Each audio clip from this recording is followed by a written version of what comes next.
Hi guys, and welcome to Global Film Pool.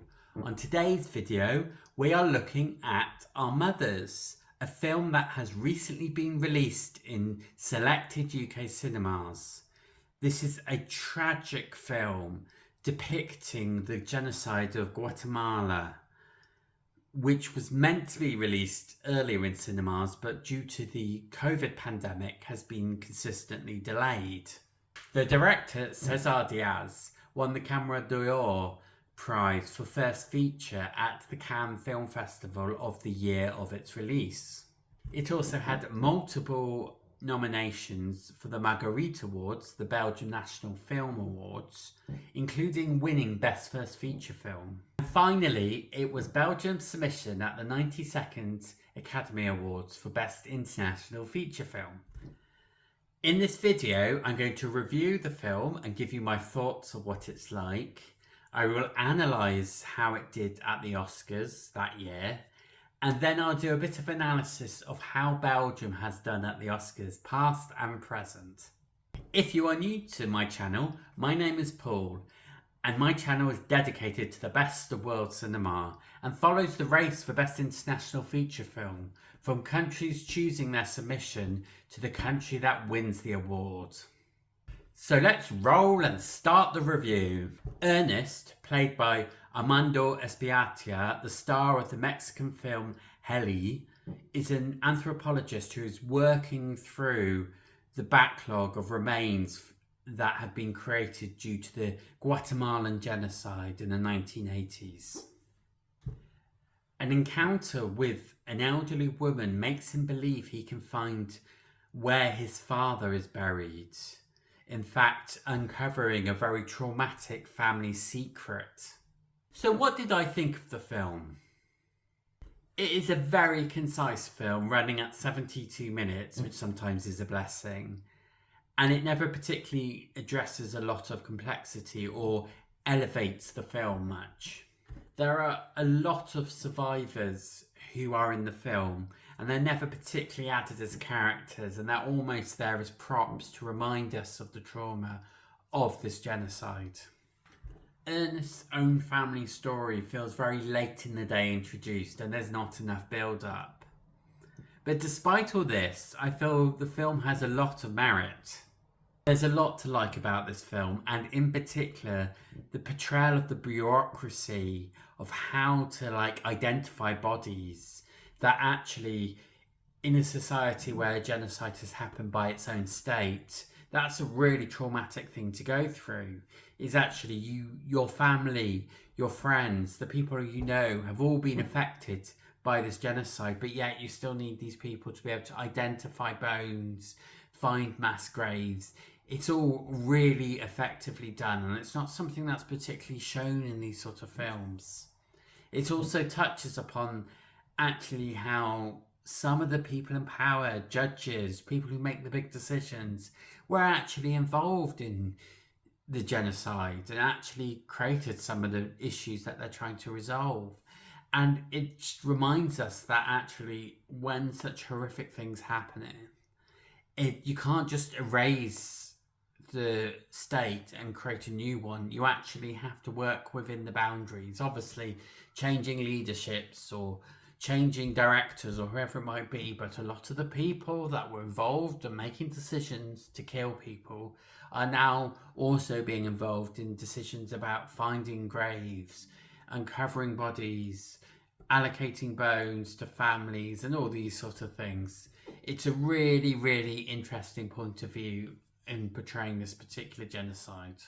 I also particularly like the emotional depth the character Ernest has. Usually in these sort of films you would have a character who's very perfect and is out there to find the truth and discover the bodies and help families move on and grieve and finally put to rest this horrific situation. Instead, Ernest is very complex. He has he drinks a lot, he has casual sex in a very destructive way, and that's because he's still trying to get answers about his own family. He doesn't know who he is because of the situations he's in, and that's really effectively done.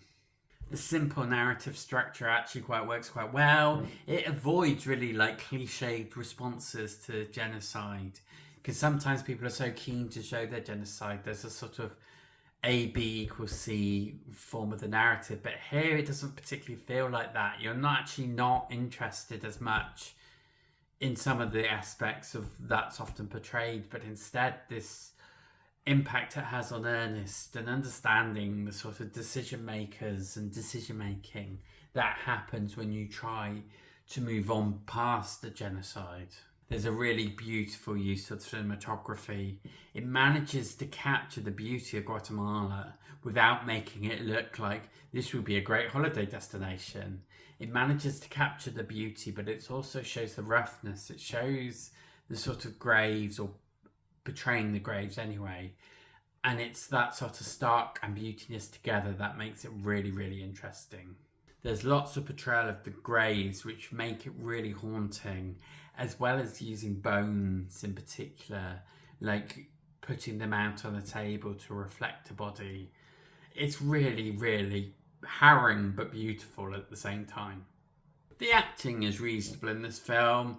The character Ernest is very dominant and he's acted extremely well. He portrays this complexity and his emotional state of being in this really unique and horrific situation, but also showing some of the sort of bureaucracy and government elements that I've talked about earlier.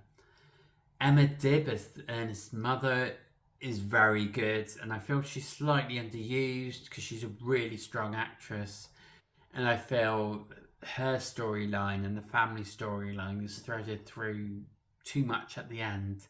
I feel that needed to be embellished a bit further to really show off her talents and get that character going. There were multiple number of Indigenous women in the film. They're not particularly given characters, they don't have much to say, but actually their presence says enough. We don't necessarily need to hear all their stories. We understand, or we try to understand what they've been through, and the look on their face and the way they're shot and the use of their colourful sort of native Indigenous clothing really makes the sort of beautiful but harrowing display of their grief. Overall, I think this is a 3.5-star film. I don't think it's perfect in any way, but you really get this personal understanding and situation and connectivity that Cezar Diaz has with his, culture, and it portrays that really well, and it avoids the cliches and manages to keep it very tight in a 72-minute film. So let's have a quick look at how Our Mothers did at the Oscars. As I said before, it was Belgium's submission for the 92nd Academy Award for Best International Feature Film, and it was up against some really titans of world cinema: Parasite, Pain and Glory by Pedro Almodovar, and my personal favourite from that year being Pole for Russia. So it was one of the strongest submissions lineup I have seen, and so it would have been a big ask for Our Mothers to have got to the shortlisting phase for Belgium, and unfortunately it didn't. And maybe in other years it might have been on the cusp of making that shortlist, but the competition was just a bit too much that year. On my own personal ranking of the 65 submissions that year I have seen, I'd rank it 23rd, so above average for that year. It's a solid film. It's just outside the sort of zone to get in that top 15 shortlisted films. So I think certainly that year it probably wasn't the quality it needed to be to make the shortlist, and it would be on the cusp of making a shortlist in other years that are weaker. Cezar Diaz is Belgian and Guatemalan, so probably could have been Guatemala's submission as well, because the director having dual nationality, there's a big sort of input from Guatemala in terms of where it's shot, the people used, etc. But actually it was predominantly funded by Belgium and the European Union, so it could have qualified for either, but I would imagine Belgium with the funding aspect and where Cezar Diaz has grown up would make more sense.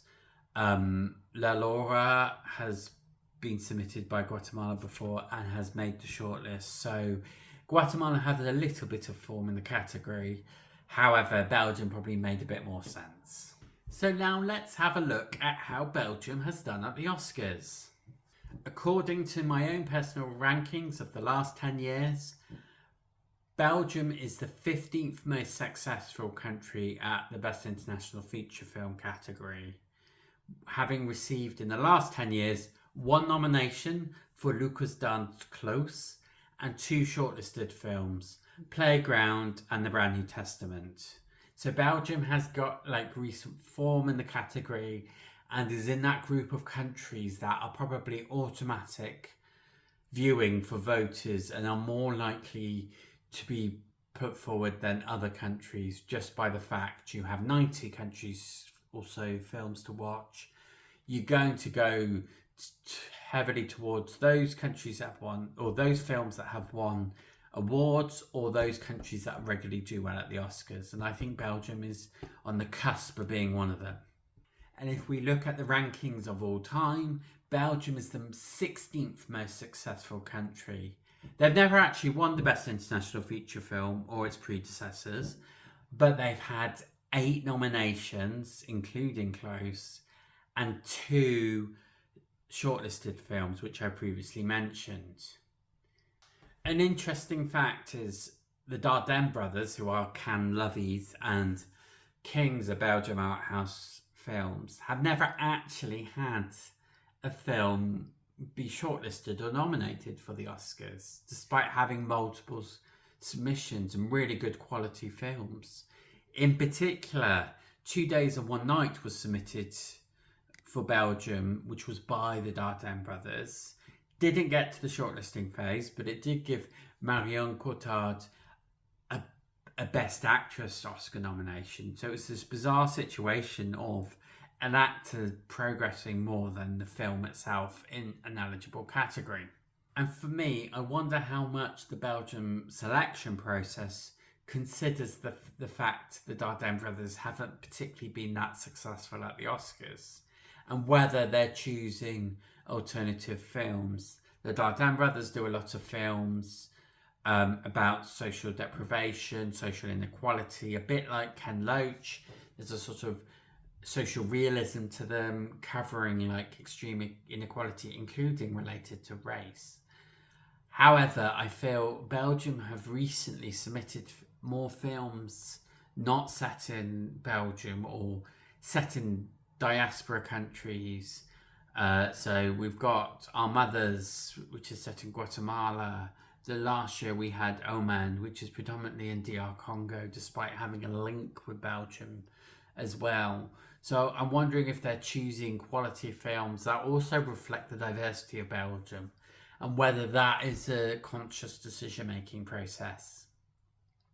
So moving forward to the 97th Academy Awards, we'll wait and see what sort of films are coming out of Belgium and whether this sort of need for diversity is something that's going to be pushed forward more and more by the Belgium Selection Committee. So if you're interested in world cinema or want to follow the Best International Feature Film race for the 97th Academy Awards, then please do like and subscribe to my YouTube channel. Thanks for watching.